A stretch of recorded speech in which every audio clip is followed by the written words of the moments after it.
Antes de iniciar la clase, mi hermana Bere tenía también otra participación, así que si desea hacerlo, hermana, adelante. Gracias, hermano. No, solamente, bueno, pensaba que alguien más lo iba a comentar, pero para mí fue muy lindo tomar el punto donde habla sobre el sacrificio en la vida del cristiano, que venía después de toda esta reflexión de que Cristo murió. Y me parece que para mí tiene mucho que ver con esta parte de lo que usted nos comentaba, de que se pasa a espiritualizar todo lo que tiene que ver con el sacrificio, porque justamente Pablo nos hace referencia que nosotros ahora somos ese sacrificio y que toda la vida cristiana es un sacrificio en sí. A mí me quedó mucho esa parte de no tener que dualizar nuestra vida, porque en realidad nosotros somos el santuario, como dice Pablo, y como santuario debemos tener esa relación con Dios en todo lo cotidiano, en toda nuestra vida. No hay, como solemos decir, la vida secular y la vida espiritual, la vida de iglesia. Y para mí eso fue lindo poderlo tomar en consideración, porque es algo que por ahí creo que se ha perdido, ese sentido de poder entender que como santuario, que al ser nosotros ese sacrificio vivo y nuestra vida entera debe ser ese sacrificio, debemos de tener una relación permanente con Cristo. No es algo que solamente es de los días sábados o los días miércoles de culto o los días del culto de oración, sino que debe ser algo que sea permanente, que sea todos los días y que abarca toda nuestra vida, todo lo que implica, todas las áreas que tenemos.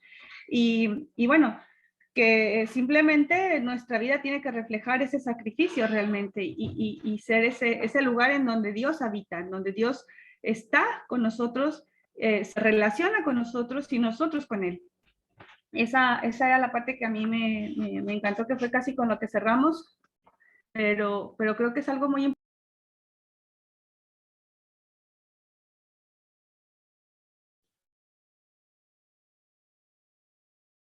Creo que ya se cerró su micrófono, hermana Bere. Sí, no digo, creo que esa parte es algo que debemos rescatar y tomar muy en consideración, de no olvidarnos que nuestra vida, nuestra relación con Cristo es permanente y que nosotros tenemos que estar en relación con Él, en comunión con Él, con Cristo, todo el tiempo, no nada más justo los días de culto.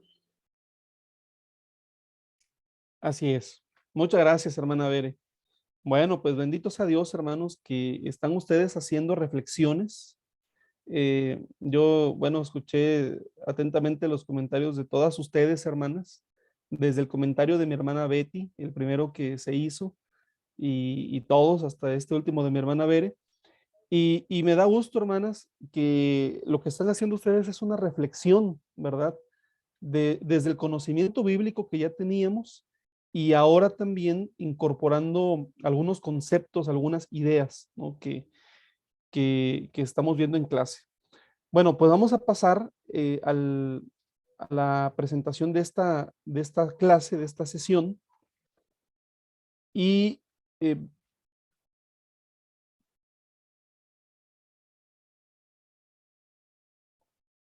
ok, ya estamos aquí. Pueden ver nuevamente mi pantalla, ¿verdad?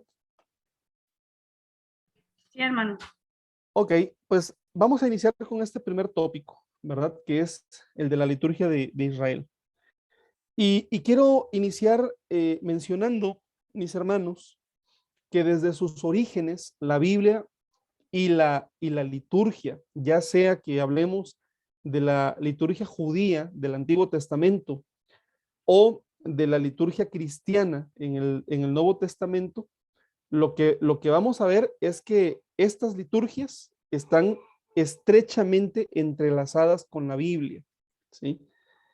Y bueno, cuando reconocemos esta simbiosis, entonces tenemos un buen sustento teológico, teórico, para poder dar una buena interpretación, una adecuada interpretación a, pues a los episodios bíblicos, sobre todo aquellos que nos narran grandes actos litúrgicos, ¿sí? Fíjense que con respecto a la Biblia, hay algo que quiero mencionar, ¿no? La Biblia desde hace, desde el siglo XIX, pudiéramos decir, ¿verdad? Como que se ha autonomizado, ¿verdad? ¿A qué me refiero? La Biblia se ha convertido no solamente en un libro de fe o en un libro de liturgia, sino que la Biblia se ha convertido en sí misma en un objeto de estudio, ¿sí? Eh, Estamos hablando de que se hace investigación histórica, investigación literaria, investigación arqueológica de la Biblia. Hoy en día, pues en la teología es algo muy común, ¿verdad? Escuchar hablar acerca de una deconstrucción, ¿verdad? De cómo surgió la Biblia, de cómo se fue, eh, de alguna manera, cómo se fue constituyendo hasta como la conocemos hoy en día.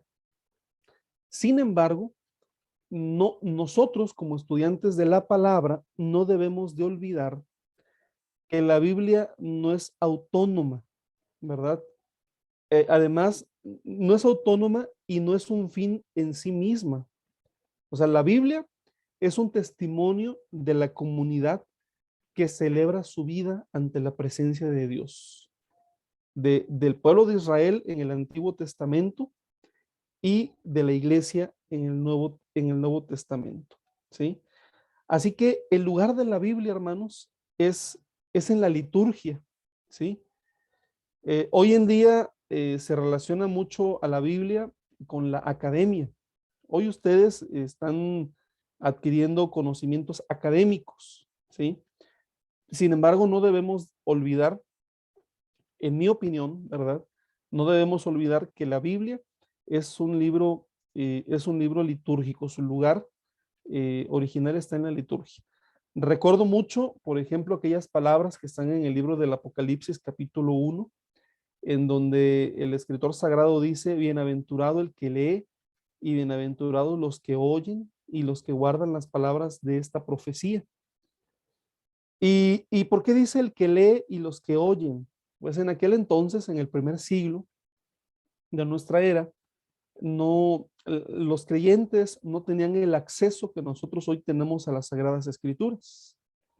No era el tema de que ellos iban a sus reuniones y cada uno tenía su ejemplar de la Biblia y que cada quien podía llevar la versión de la Biblia que más le gustaba o de su elección, o como nosotros que hoy en día podemos llevar en el teléfono celular 20 o 30 versiones también, ¿no? En aquel entonces, de una manera como una imitación a lo que ocurría en la sinagoga, solamente una sola persona leía las escrituras en la reunión y por eso dice, bienaventurado el que lee, no, lo dice en singular. Y luego dice, y los que escuchan, los que oyen, ¿sí? Entonces, la Biblia, hermanos, tiene su lugar originalmente en la liturgia, ¿sí? Ese es su lugar, eh, su situación de vida. Así que, bueno, esto a lo mejor es más como algo pastoral, ¿verdad? Eh, a lo largo de la carrera pastoral seguiremos estudiando la palabra, seguiremos estudiando la Biblia, pero no olvidemos que la Biblia no es solamente un objeto de estudio, sino que el lugar de la Biblia es dentro de la comunidad, dentro de la liturgia, dentro de la fe y dentro de la devoción. Y precisamente vamos a empezar con este tema de la fe, de la devoción, abordando eh, algunos puntos de la liturgia de Israel que ya vimos de manera minuciosa. Ahorita le vamos a dar una repasada, pero vamos a contemplar elementos que no habíamos visto. La liturgia de Israel, vamos a comenzarla, hermanos, desde el punto de vista de los territorios. Ya habíamos hablado acerca de los lugares sagrados, ¿verdad? No voy a repetir lo que en la clase que se dedicó a este tema, ¿no? Ya se había mencionado, pero el vistazo panorámico empieza mencionando que en la primera época, la época de los patriarcas, en la época de los patriarcas, se mencionan ya varios lugares sagrados, ¿sí? Tenemos, por ejemplo, Siquem, según Génesis capítulo 12, versos 6 y 7. Tenemos Betel, según Génesis capítulo 12 también, versículo 8. Tenemos Mamre, el famoso encinar de Mamre, ¿verdad? Que se menciona mucho en Génesis. Génesis capítulo 13, versículo 18. Y tenemos Beersheba, que es está en Génesis capítulo 21, de los versos 22 al 31, y capítulo 26, versículo 33. ¿Sí? Bueno, tienen ustedes las citas bíblicas. Recordemos que, bueno, los patriarcas, ellos erigían altares a Dios, ¿verdad? Y esos altares eran lugares de encuentro entre Dios y los fieles, entre Dios y ellos. Y esos son los primeros lugares, hermanos, que encontramos ya en la Biblia como lugares especiales, ¿sí? Eh, no sé si tienen sus Biblias a la mano para leer algunas de estas citas bíblicas, pero si alguno de ustedes puede apoyarnos, les voy a pedir que alguien pueda leer la primera cita de Génesis 12, del verso 6 al verso 8. Por Génesis 12, del 6 al 8. Yo, hermano. Bueno, dele, Betty, dele, Betty. Bueno, Adelante, siempre me hermana. ganan. Adelante, hermana Betty. 12, 6, 7. Y 8 Ahí va, también. hermanito. 6, Ahí 7 va. y 8, por favor. Sí.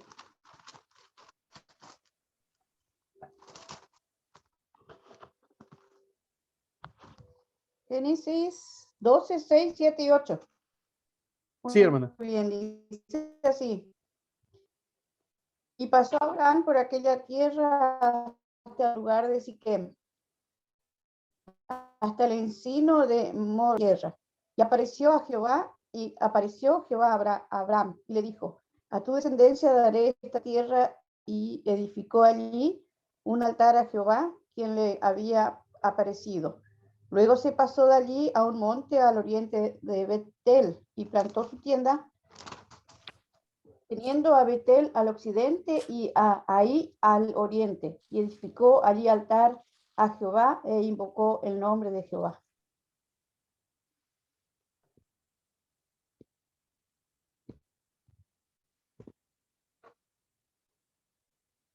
¿Hasta ahí, hermano? Perdón, hermana, pensé que había abierto el micrófono. Sí, hasta ahí está muy bien. Vemos en estos 3 versos dos lugares, 2 santuarios, 2 lugares en donde se apareció el Señor. Uno es Siquem y otro es Betel, ¿sí? Sí. Ahora bien, fíjense que en el verso 8 se menciona a Betel y se dice bueno, dice que edificó allí un altar a Jehová, ¿verdad? Al oriente de Betel, ¿sí? Y recuerden ustedes que Betel, también en la historia de Jacob, tiene una importancia bastante grande, porque Jacob, cuando huía de su hermano Esaú, dice la Biblia que él durmió en Betel, recostado sobre una piedra que puso como almohada. Él tuvo una visión en ese lugar esa noche, y entonces Jacob consagra Betel como un lugar dedicado a Jehová, ¿sí? Jacob, este relato está en Génesis 28, ¿verdad? Dice Génesis 28, verso 20, perdón, desde el verso 18. Y se levantó Jacob de mañana y tomó la piedra que había puesto de cabecera y la alzó por señal, y derramó aceite encima de ella y llamó el nombre de aquel lugar Betel, aunque Luz era el nombre primero de la ciudad. E hizo Jacob un voto diciendo: si fuere Dios conmigo y me guardare en este viaje en que voy, y me diere pan para comer y vestido para vestir, y si volviere en paz a casa de mi padre, Jehová será mi Dios. Y esta piedra que he puesto por señal será casa de Dios. ¿Sí? Él consagra, ¿verdad? El verso 17 dice Jacob, qué terrible es este lugar. No es otra cosa que casa de Dios y puerta del cielo. ¿Sí? Entonces, bueno, vemos que hay varios lugares. En Génesis 13, verso 18, en el 13, verso 18, también dice la escritura, entonces Melquisedec, perdón, Abraham pues, removiendo su tienda, vino y moró en el encinar de Mamre, que está en Hebrón, y edificó allí altar a Jehová. ¿Sí? Ahí tenemos otro lugar, Mamre. ¿Sí?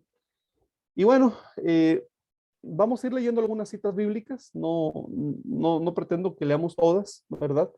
Las tienen ustedes en la presentación. Pero pueden ver ustedes que en la época patriarcal había varios santuarios que finalmente se dedicaron para la adoración de nuestro Dios. Después de la época patriarcal, vamos a la época del Éxodo, ¿sí? Y bueno, en el libro del Éxodo, el lugar sagrado por excelencia será la tienda, el santuario del desierto, el tabernáculo, la tienda del encuentro o tienda de la reunión. Ya tuvimos una clase, ¿verdad? Donde vimos varias especificaciones acerca de este tabernáculo, ¿verdad? Pero lo que quiero recordar con ustedes es que este lugar fue visto como un lugar de encuentro con Dios. De hecho, en la tradición bíblica, según Éxodo 33, verso 11, en este lugar Dios habló con Moisés de manera directa. Fíjese lo que dice Éxodo 33, 11. Si alguien me quiere ayudar leyéndolo, se lo voy a agradecer, por favor. Dice así, a Moisés cara a cara, como hablaba cualquiera a su compañero. Y él volvía al campamento, pero el joven Josué, hijo de Nun, su servidor, nunca se apartaba en medio del tabernáculo. Amén. Amén. Muchas gracias, ¿verdad? Gracias, hermana Bere. Bueno, pues fíjense, Moisés tiene una característica, dice este texto bíblico, ¿verdad?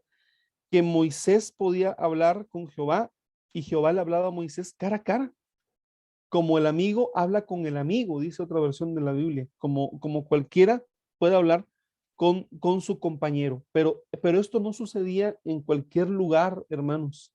Esto sucedía en el interior del tabernáculo de reunión, de la tienda del encuentro. Entonces, en esta época del Éxodo, ¿verdad? Bueno, pues los santuarios de la época patriarcal realmente no eran tan relevantes, ¿verdad?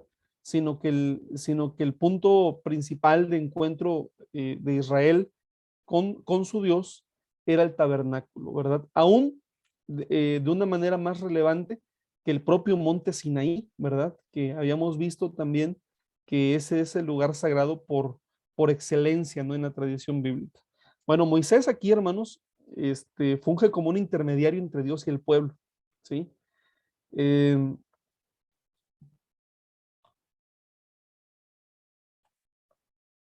bueno, ya me estoy adelantando un poquito.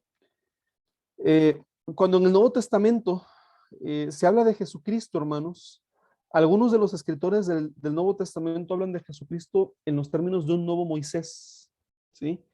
Y lo hacen así, ¿verdad? Porque Jesucristo finalmente es el intermediario por excelencia entre Dios y el ser humano, nuestro sumo sacerdote. Es un nuevo Moisés, sin embargo, es alguien superior a Moisés. Y eso es lo que el Nuevo Testamento deja en claro. Por cierto, cuando nosotros hablamos de Moisés, estamos hablando de la figura profética por excelencia, ¿no? El Deuteronomio termina diciendo, nunca hubo un profeta como Moisés, tan importante como Moisés, que hablara con Dios cara a cara. ¿verdad? El Deuteronomio, esa porción del Deuteronomio se pone por escrito alrededor del siglo V antes de nuestra era, hermanos. Y bueno, ya para esa fecha Israel tenía una lista muy importante de profetas, pero el deuteronomista, sin lugar a duda, dice, no ha habido un profeta como Moisés, ¿sí? Y sin embargo, ya el Nuevo Testamento, al presentarnos a Jesucristo, nos dice que Jesús es superior, mucho, infinitamente superior a, a Moisés, ¿sí? Pero bueno, Moisés era el intermediario, hermanos, y él entraba a este tabernáculo, a esa morada en el desierto, que también entre algunas características especiales que ya habíamos visto, ¿verdad? Es que dentro del tabernáculo estaban las tablas de la ley, las que Dios le había dado a Moisés, las segundas tablas de la ley, ¿verdad? No las primeras que Moisés rompió. También estaba el arca de la alianza, hermanos, ¿sí? Bueno. Ahora, cuando Israel, hermanos, llega a la tierra de Canaán, cuando ya ellos están habitando en la tierra que Dios les había prometido, pues debemos recordar que había santuarios en todo el territorio de las tribus, ¿sí? Y estos santuarios, en algunos casos, ¿verdad? Tenían una validez desde el punto de vista de la tradición patriarcal, ¿sí? eh, Eran lugares importantes, sin lugar a duda, ¿sí? Por ejemplo, tenemos el santuario en Gilgal, según Josué, capítulo 4, verso 19. En Josué se cita varias veces, ¿sí? Tenemos otro santuario en Mizpah, ¿verdad? Que es en la tribu de Benjamín, según el libro de los jueces, capítulos 20 y 21. También en Gabaón, hermanos, que será el lugar de oración de Salomón, hermanos. Este relato es muy hermoso, muy conocido por nosotros, porque recuerdan ustedes que en la historia del rey Salomón, él está en este santuario ofreciendo a Dios sacrificios, ofreciendo a Dios su devoción, su adoración, y Salomón tiene un sueño, ¿verdad? Y Dios en ese sueño le dice a Salomón que le puede pedir lo que él quiera, ¿verdad? Le puede pedir lo que él quiera. Y Salomón pide sabiduría, ¿verdad? A Dios le agradó lo que Salomón pidió. Pero vamos a, vamos a la cita bíblica. De hecho, la cita que les estoy poniendo no es muy precisa, no es primer libro de los Reyes. Ahorita se los corroboro, ¿verdad? Pero bueno, esa es la idea que nosotros tenemos el conocimiento de este relato. Tenemos en Jerusalén, hermanos, ¿verdad? Que fue conquistada por el rey David y que posteriormente, ¿verdad? También allí fue donde se construyó el templo de Salomón. Y recuerdan ustedes, les había yo comentado, ¿verdad? Les había yo comentado que había una tradición, ¿verdad? De que en el lugar en donde se construyó el templo era un lugar también sagrado, donde Dios se había revelado a Isaac, a Isaac y a Abraham y a Isaac, cuando Abraham iba a hacer el sacrificio de su hijo. El relato de Salomón que les comentaba es el capítulo 3, hermanos, ¿sí? El capítulo 3 y inicia en el verso 3, dice, mas Salomón amó a Jehová andando en los estatutos de su padre David, y dice, y solamente sacrificaba y quemaba incienso en los lugares altos. E iba el rey a Gabaón, porque aquel era el lugar alto principal, y sacrificaba allí 1000 holocaustos, sacrificaba Salomón sobre aquel altar. Y se le apareció Jehová a Salomón en Gabaón una noche en sueños, y le dijo, pide lo que quieras que yo te dé. ¿Sí? Bueno, imagínense el relato, hermanos, 1000 holocaustos era lo que sacrificaba el rey Salomón, ¿verdad? Entonces, aún en la época de la monarquía, hermanos, había diferentes diferentes santuarios en donde el pueblo de Israel podía ir, ¿verdad? Y adorar a Dios. Otro muy conocido es el primero que mencioné, ¿verdad? Bueno, el segundo, el santuario de Silo, ¿verdad? En donde vivió Samuel, ¿verdad? Donde inicia el relato del primer libro de Samuel con el sacrificio del Cana. Y vamos después, hermanos, a lo que todos conocemos como el templo de Salomón, ¿verdad? El cual fue un hito que reconfiguró de manera muy importante lo que fue la religión de Israel, hermanos. Porque el templo de Salomón se convirtió en el centro religioso de Israel, hermanos. A pesar del prestigio de los santuarios antiguos y a pesar también del templo rival construido por Jeroboam en Betel, ¿sí? Este es un relato que encontramos en el primer libro de los Reyes, capítulo 12, versículo 29, ¿sí? Jeroboam, ¿verdad?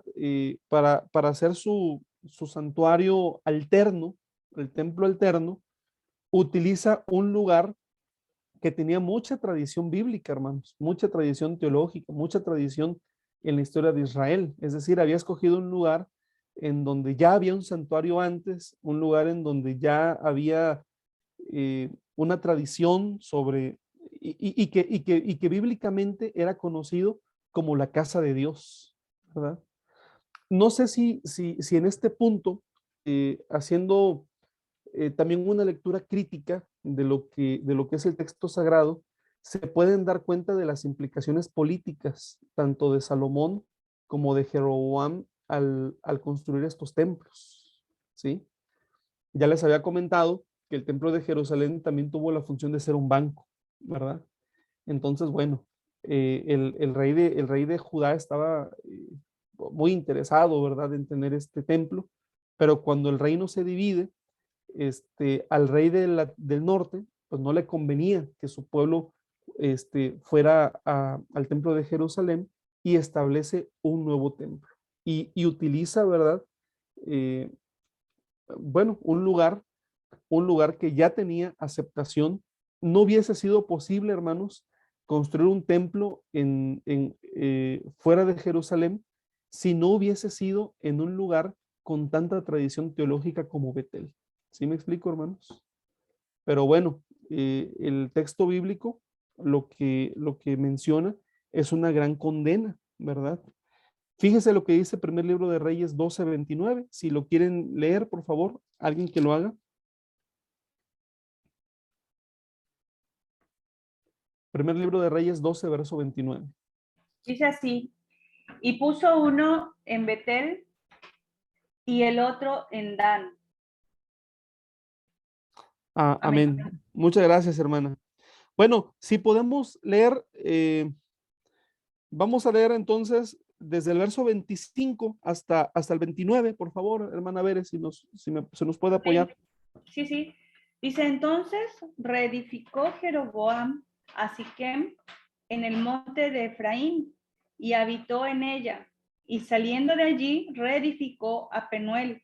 Y dijo Jeroboam en su corazón, ahora se volverá el reino a la casa de David. Si este pueblo subiere a ofrecer sacrificios en la casa de Jehová en Jerusalén, porque el corazón de este pueblo se volverá a su señor Roboam, rey de Judá, y me matarán a mí y se volverán a Roboam, rey de Judá.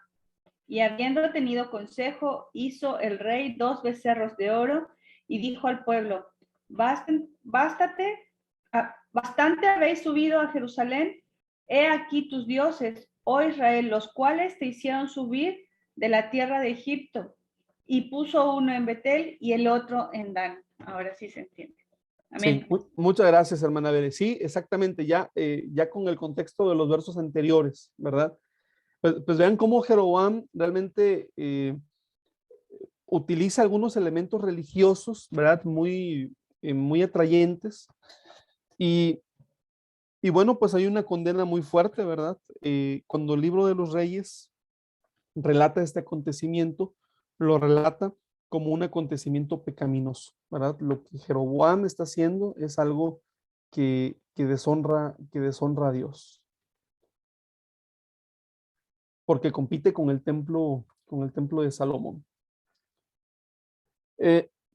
Ahora bien, después de ver este repaso, ¿verdad? De lo que son los lugares o los territorios sagrados, hablar de la liturgia de Israel tiene que ver con hablar, con hablar de actividades cultuales, con el culto propiamente dicho, ¿sí? Y bueno, ahorita el tema de los sacrificios, pues lo tenemos muy fresquecito, realmente, lo tenemos muy fresquecito. Solamente algunas ideas que quiero precisar, ¿verdad? Es que, hermanos, el sacrificio era el principal acto de culto de Israel. Era el principal acto de culto de Israel.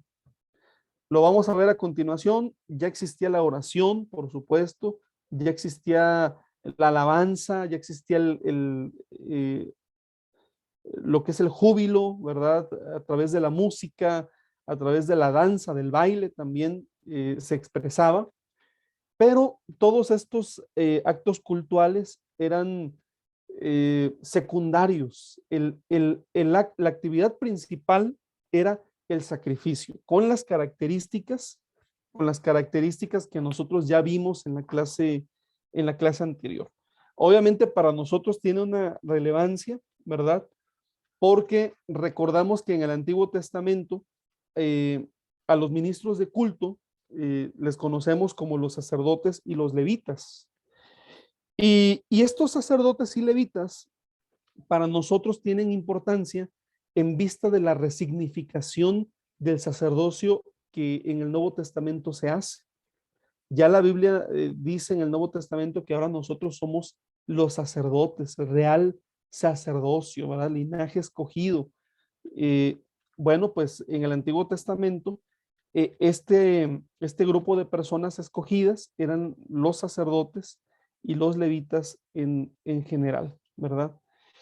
Y ellos están en función de las acciones cultuales, de los sacrificios, de las oraciones, todo lo que se hacía, hermanos, pues dejó una huella muy profunda en nuestra liturgia, ¿sí?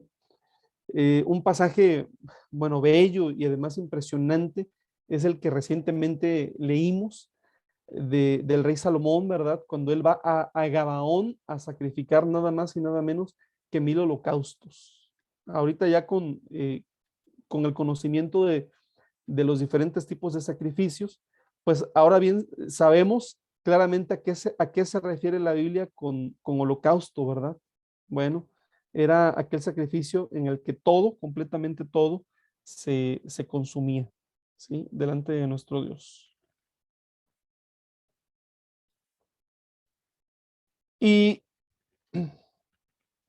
y tenemos lo que en la religión de Israel, hermanos, se consideraban como actividades secundarias.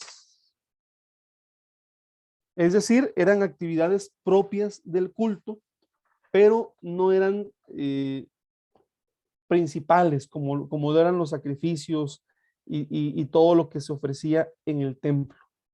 Bueno, eh, tenemos primero el culto, la oración y el canto. Después tenemos los salmos. Tenemos después los ritos de purificación y de desacralización. Y también tenemos los ritos de consagración. Fíjense cómo de alguna manera nosotros tenemos este tipo de prácticas en nuestra liturgia, ¿verdad? Obviamente nosotros tenemos culto, hacemos oración, tenemos cantos. El libro de los Salmos, ¿verdad? Es un libro sumamente importante para nuestra vida de fe, para nuestra liturgia, para nuestra devoción personal y como iglesia. Pero aunque la palabra rito, pues en muchos lugares tiene una connotación como negativa, por lo menos yo presiento que en México es así, porque, por ejemplo, en nuestro manual de liturgia nosotros preferimos hablar de ceremonias en lugar de ritos, ¿sí? Y es exactamente lo mismo, hermanos. Una ceremonia es un rito. Nada más que una ceremonia, ¿verdad? Aquí lo asociamos con algo importante, con algo solemne, y un rito se asocia con algo prohibido, con algo oculto, con algo incluso malo, ¿verdad? Este, hablas de rito y la gente piensa en gatos negros y en cosas de ese tipo, ¿no? Pero realmente es hablar de lo mismo, ¿no? Hablar de ceremonia y de ritos es lo mismo, ¿sí? Pero nadie dice vamos a hacer un rito de matrimonio, ¿verdad? Por la connotación que tiene. Pero los tenemos, ¿no? Por ejemplo, tenemos ceremonias matrimoniales, tenemos consagración de pastores, consagración de templos, presentación de niños, etcétera. Y, y bueno, hemos ya asimilado dentro de nuestro contexto muchas cosas, pero vamos a ver a qué se refieren estos ritos, ¿no? Los vamos a revisar. Vamos a iniciar con el tema del culto, de la oración y también del canto, ¿sí? Vamos a buscar Nehemías capítulo 9, por favor, hermanos.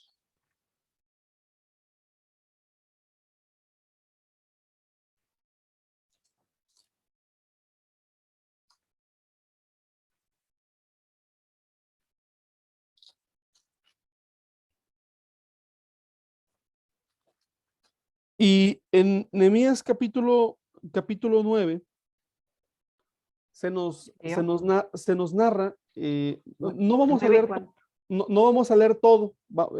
Ahorita les voy a decir qué textos podemos leer, porque es un capítulo un poquito largo, un capítulo extenso, pero quiero mencionar que en Nehemías capítulo 9 estamos en el contexto del retorno del pueblo de Israel a Jerusalén. Ustedes saben que Nehemías está en el entorno de la reconstrucción de la ciudad, de la reconstrucción de las murallas, de la reconstrucción del templo, ¿verdad? Del regreso, ¿verdad? Como de reconfigurar nuevamente la nación. Y la nación tenía que emerger de los escombros, tanto en el sentido político, pero también en el sentido religioso. Y allí tenemos dos personajes, Esdras y Nehemías. Y dice el capítulo 1, bueno, si nos quiere ayudar, hermana, por favor, con la lectura, solamente del verso 1 hasta el verso 3, por favor. Bueno, dice Nehemías 9, del 1 al 3. El 31 de octubre el pueblo volvió a reunirse en asamblea. Esta vez ayunaron, se convirtieron de tela áspera y se echaron polvo sobre la cabeza. Los de ascendencia israelita se separaron de todos los extranjeros para confesar sus propios pecados y los pecados de sus antepasados. Permanecieron de pie en el mismo lugar durante 3 horas, mientras se le leía en voz alta el libro de la ley del Señor su Dios. Luego confesaron sus pecados y adoraron al Señor su Dios durante 3 horas más. Muchas gracias, hermana Liti.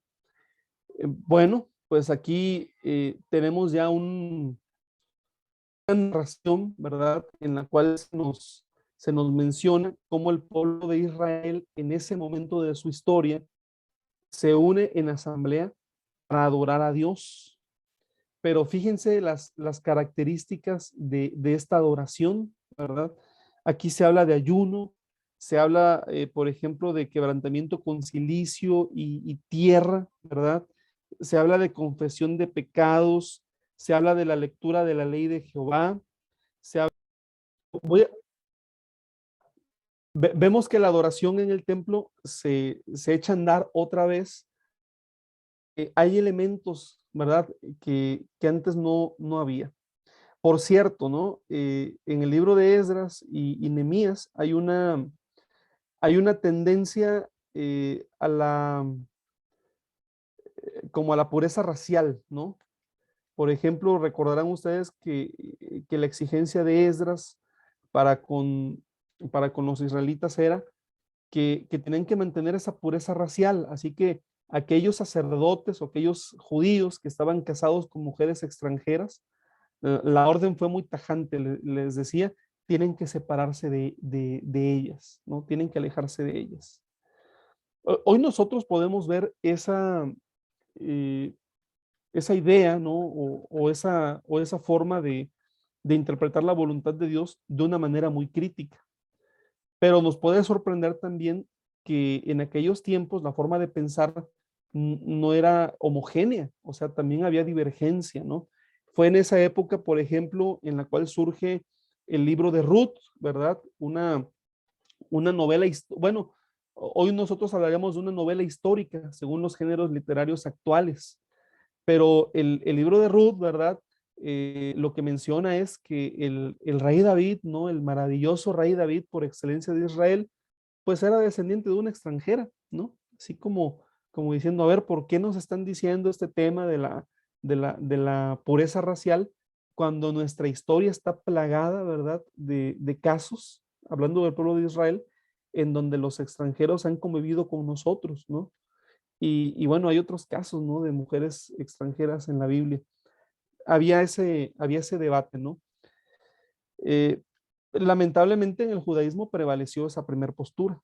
Esa es la realidad, ¿no? El tema de la pureza racial, en cierto modo. Pero bueno, aquí vemos, ¿verdad? Que las celebraciones consistían exclusivamente en oración y canto, ¿verdad? Y confesión de pecados. En el Nuevo Testamento, hermanos, también se va a hablar mucho de la confesión de pecados. No perdamos esto de vista, ¿sí? En el contexto de los sacrificios, hermanos, también se mencionan fórmulas de bendición. Por ejemplo, en Números, vamos a buscar Números capítulo 6, por favor.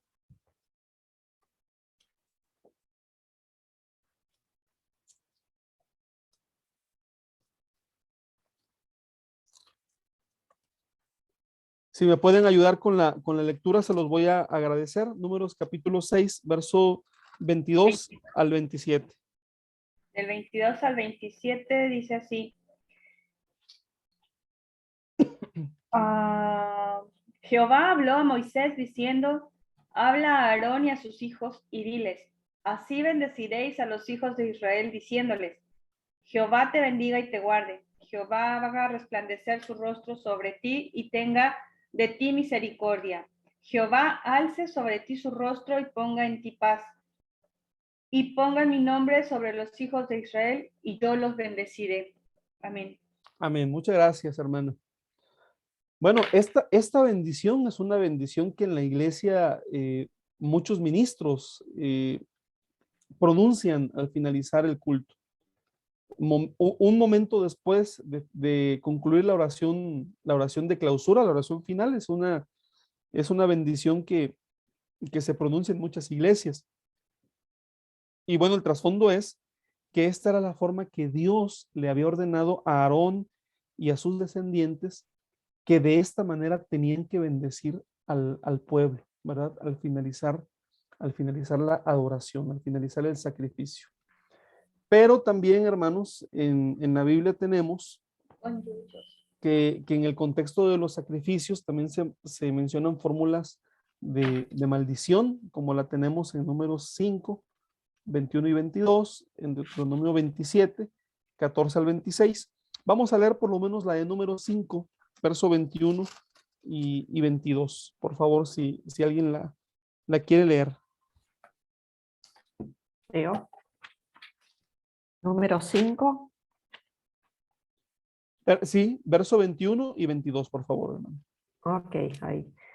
En este momento el sacerdote pondrá a la mujer bajo juramento al decir que el pueblo sepa que la maldición del Señor cayó sobre ti cuando Él te haga estéril al causar que tu útero se encoja y te abandonen y tu abdomen se hinche. Ahora que esta agua que trae la maldición entre tu cuerpo y cause en tu abdomen se hinche y tu útero se escoja. A la mujer se le exigirá decir, sí, que así sea. Muy bien, Hasta ahí. hermana. Sí, muchas gracias. Bueno, vemos aquí que también hay maldiciones, ¿verdad? En algunos casos. Feo. Estos son algunos de los elementos que nosotros no tenemos, ¿verdad? O sea, nosotros no incluimos las maldiciones, pero vemos cómo en la Biblia también los sacerdotes tenían en las instrucciones, ¿verdad? Dependiendo del caso, ¿verdad?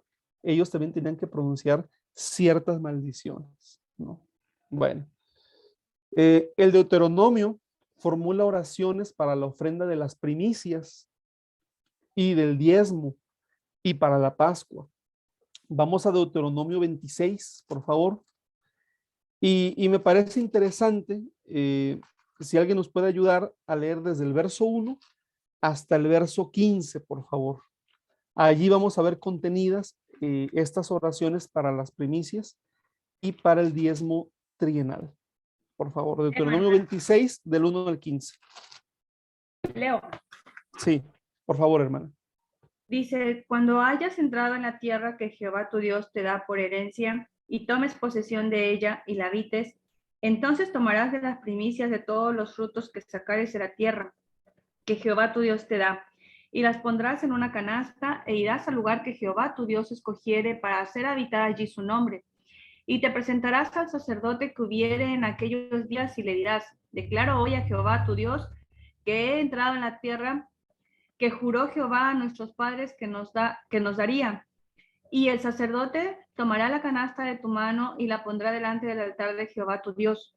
Entonces hablarás y dirás delante de Jehová tu Dios, un arameo a punto de perecer fue mi padre, el cual descendió a Egipto y habitó allí con pocos hombres, y allí creció y llegó a ser una nación grande, fuerte y numerosa.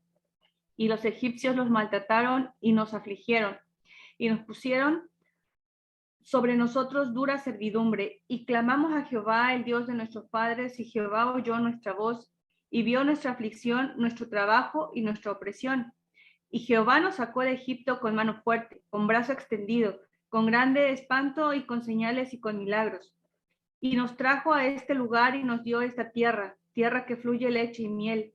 Y ahora, he aquí, he traído las primicias del fruto de la tierra que me diste, oh Jehová, y lo dejarás delante de Jehová tu Dios, y adorarás delante de Jehová tu Dios, y te alegrarás en todo el bien que Jehová tu Dios te haya dado a ti y a tu casa, así como el levita y el extranjero que está en medio de ti.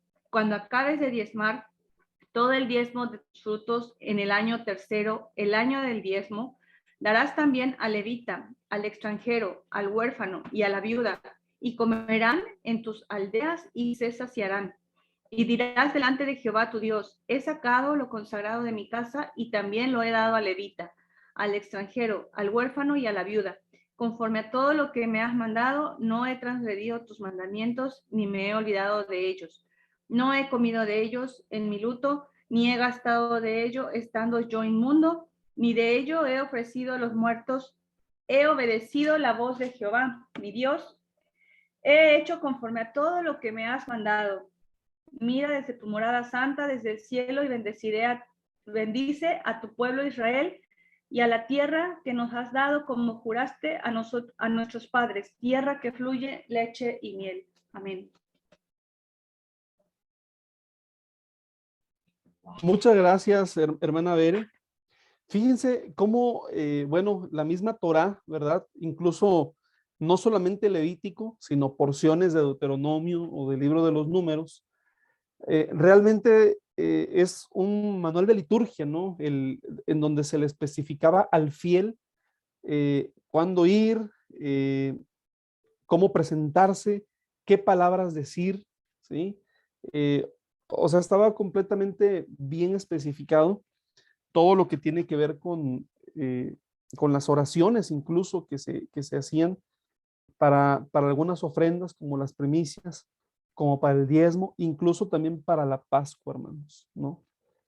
Qué bonito inicia la oración cuando dice, arameo fui, ¿verdad? Yo era un arameo, inicia diciendo. Por ahí, por ejemplo, hermanos, otra idea, solamente una idea, sería muy interesante si alguien dijera, bueno, vamos a hacer un trabajo, pero en lugar de hacerlo por escrito, vamos a hacer un video, ¿verdad? Y vamos a representar cómo se hacían de alguna manera este tipo de ceremonias, algo así. Estaría muy enriquecedor también. Pero bueno, es una idea nada más allí que yo la dejo para ustedes. Podríamos hacer un sacrificio, hermano. Sí, pero no van a querer hacer holocausto porque eso se consume todo, ¿verdad? Bueno, depende de quién quiera hacer el cordero. Vemos si lo dejamos consumir todo o no. Es Hay un cierto. problema, ¿quién va a matar el cordero?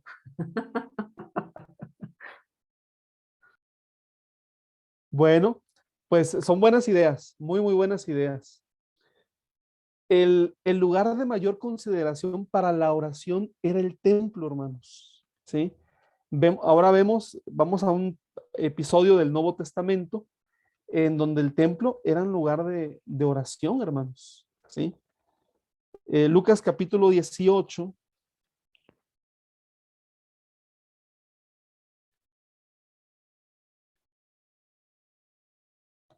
Lucas 18, verso 10.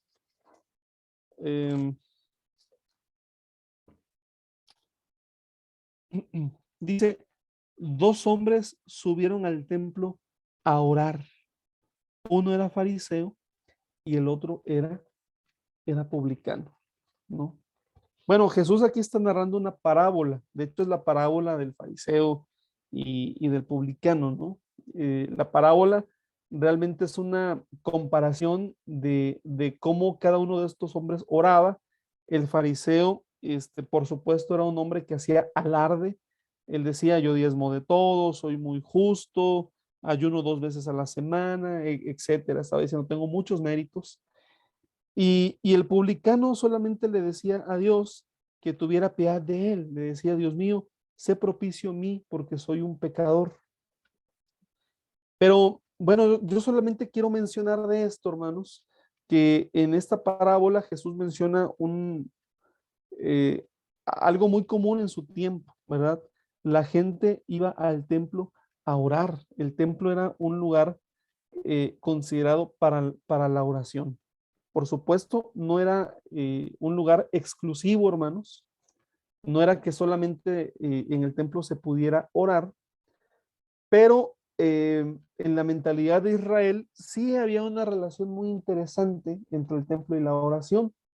Por ejemplo, surge la costumbre de rezar o de orar en dirección al templo, hermanos. Por ejemplo, el Salmo 5, versículo 8. Vamos a leerlo. Salmo 5, verso 8.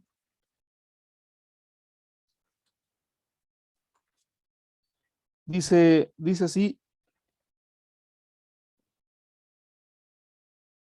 perdón, no es el 7 y el 8, dice el verso 7, mas yo por la abundancia de tu misericordia entraré en tu casa y adoraré hacia tu santo templo en, en tu temor. Es el 7, hacia tu santo templo en tu temor. ¿Sí? Luego el Salmo 28, hermanos, el Salmo 28, verso 2 dice, oye la voz de mis ruegos cuando clamo a ti y cuando alzo mis manos hacia hacia tu santo templo. Eh, o hacia Jerusalén. Por ejemplo, está la cita bíblica en donde se menciona que Daniel cuando oraba, bueno, primero dice el libro de Daniel que oraba 3 veces al día, pero cuando Daniel oraba, lo hacía eh, dirigiéndose, ¿verdad? Su cuerpo, como dirigiendo su oración hacia el templo de Jerusalén. ¿Por qué se imaginan que había como esta costumbre, hermanos? ¿Por qué lo hacían? ¿Por qué oraban en dirección al templo?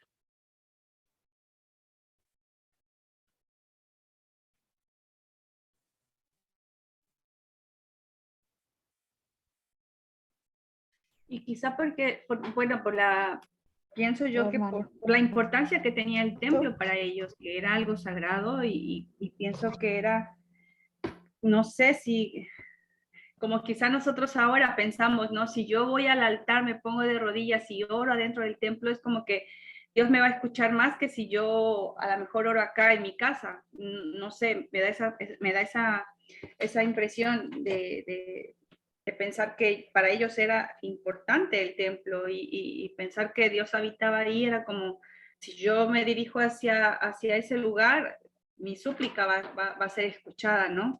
Pienso. Sí, hermana, y en esencia también recuerden ustedes que se consideró, ¿verdad?, que el templo de Jerusalén era el lugar más sagrado de toda la tierra, el lugar donde habitaba la presencia de Dios, ¿sí? Entonces, era como muy lógico pensar que si tú ibas a orar, ¿verdad?, tú te dirigieras a hacerlo en el templo, en el lugar sagrado por excelencia, y si no estabas allí, por lo menos que tú lo hicieras en dirección, ¿verdad? En dirección a la ciudad santa, en dirección a la ciudad de Jerusalén. Pues se podía rezar en cualquier lugar y momento, pero algunos momentos eran especiales, como la oración de la noche, la oración de la mañana, en horarios y días fijos, se oraba de pie, inclinado, o se oraba arrodillado, ¿sí? Pero es importante mencionar que la oración en el Antiguo Testamento se dirige directamente a Dios, sin divinidades intercesoras. Y allí es en donde nosotros ya vemos, ¿verdad?, la aparición del monoteísmo, ¿sí? Eh, después, después del exilio, ¿verdad? Eh, la religión de Israel sigue teniendo cambios, ¿verdad? Pero el monoteísmo, ¿verdad?, fue la característica distintiva de la religión de Israel, ¿sí? El invocar solamente a un solo Dios. Y a ese Dios se le oraba y se le invocaba, ¿verdad?, en su templo o en dirección al mismo. ¿Vamos bien, hermanos? Sí, hermana Lucia, adelante, adelante. Pensando en todo esto, creo yo que el objetivo histórico del culto del pueblo de Israel, hermano, creo yo que nos proyecta hacia el Nuevo Testamento. Es como un reflejo de lo que de antes a ahora, porque bien vemos que hay muchas cosas que nosotros hemos adoptado y que podemos mirar también que, por ejemplo, la vida de Jesús estaba, por así decirlo, definida y ordenada por la oración. Dice que él, la oración para él era como pública, pero también era privada. Jesús conocía la liturgia de la sinagoga y su constante deseo en su corazón era de cumplir la voluntad de Dios. Yo creo que este caminar de mirar todo esto de la liturgia del pueblo de Israel nos lleva, nos refleja, o no sé cómo decirlo, a nuestra actualidad, al Nuevo Testamento, donde nos enseñan también a adorar, a alabar, a glorificar. Bien, creemos que en aquellos tiempos era importante el templo, también para nuestros tiempos, pero ahora sabemos que podemos hacer altar en cualquier lugar, invocar el nombre de nuestro Dios y poder sentir su presencia que descienda. Solamente eso quería aportar, hermano. Muchas gracias, hermana Lucy. Y efectivamente, el apóstol Pablo en la carta a los Romanos nos dice que nosotros tenemos mucho que agradecerle al pueblo de Israel, ¿verdad? ¿Por qué? Porque mucho de lo que nosotros hoy conocemos tiene un antecedente, una base, ¿verdad?, en la creencia y en la práctica de fe del pueblo de Israel en el Antiguo Testamento, así como lo comentó usted, hermana. Muchas gracias, hermana. Voy a ocupar un momento para hablar sobre el libro de los Salmos.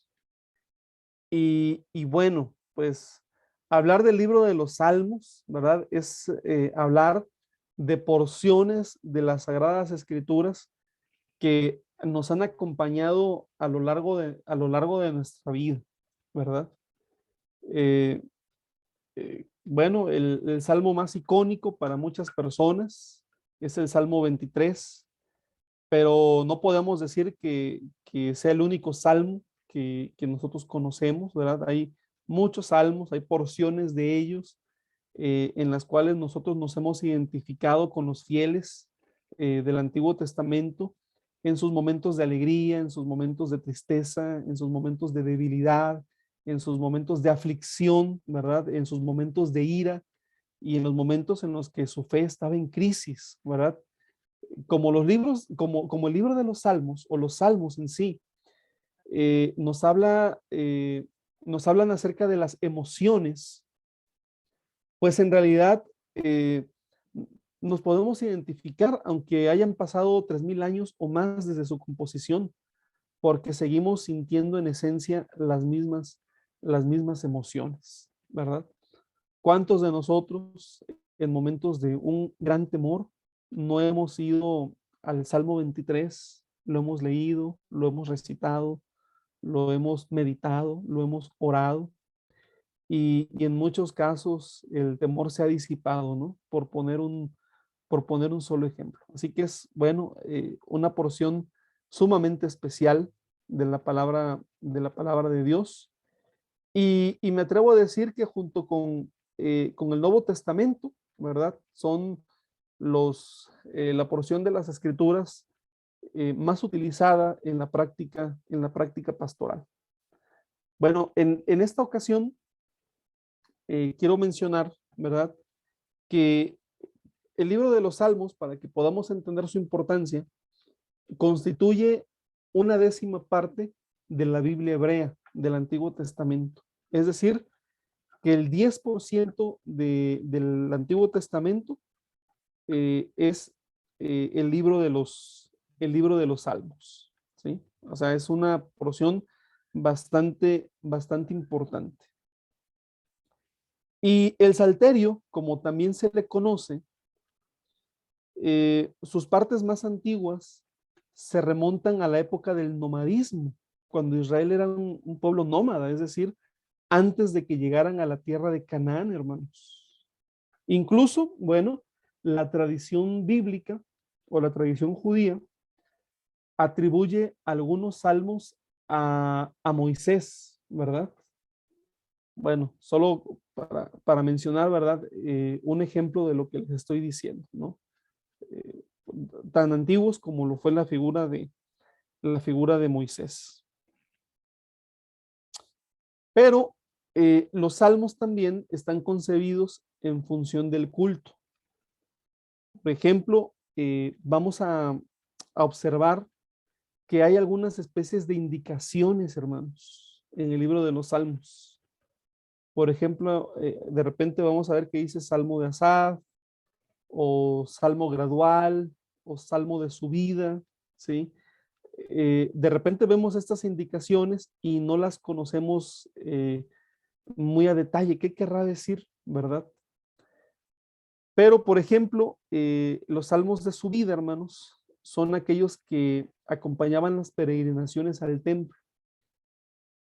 La religión de Israel tenía ya estructurada 3 fiestas principales y los peregrinos iban hacia la ciudad de Jerusalén para celebrarlas. Y cuando estaban subiendo, hermanos, literalmente cuando estaban llegando, entonces ese era el momento para entonar algunas de las porciones del libro de los Salmos, ¿no? Por ejemplo, el Salmo 120 al Salmo 134, ¿sí?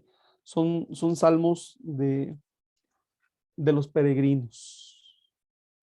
Los títulos de los salmos nos informan sobre el uso litúrgico, ¿verdad? Vamos a ver, por ejemplo, cántico gradual de David, cántico gradual de Salomón, ¿verdad? luego algunos dicen aleluya también, Salmo de David, Salmo de alabanza. Bueno, son títulos, ¿verdad? Lo vamos a ir viendo más, de forma más detallada, pero solo recordarles que tienen un uso litúrgico, los salmos, ¿sí? Eran el himnario de Israel, literalmente, ¿sí? Y otro punto importante, hermanos, es que el libro de los salmos se divide en 5 partes, se subdivide en 5 tomos. Y nosotros, por ejemplo, pues tenemos todo el libro de los salmos en nuestra Biblia, pero, por ejemplo, del Salmo 1 hasta el Salmo 41, si usted busca en su Biblia, se va a encontrar con el libro 1, ¿sí? Del Salmo 42 hasta el 72 se va a encontrar con el libro 2. Del Salmo 73 hasta el Salmo 89 es el libro número 3. En el Salmo 90 inicia el libro número 4, ¿sí? En el Salmo 90 inicia el número 4 y en el Salmo 107 inicia el libro 5, ¿sí? Y se subdividieron en 5 libros, como dice la presentación, como los 5 libros de Moisés. Esa era la idea, ¿verdad? Como los 5 libros de Moisés. Tomás de Aquino, hermanos, él escribió que en su opinión los salmos contienen toda la Biblia, porque ellos recuerdan orando lo que los otros textos bíblicos exponen narrando o exhortando. Bueno, hermanos, yo me pasé del tiempo de receso. ¿Les parece que tomemos otros 5 minutitos de receso ya para pasar a la parte final de la clase? Igual para aprovechar si tienen algo que hacer o tomar un vaso de agua. Vamos a tomar estos 5 minutitos y regresamos para la parte final de nuestra clase.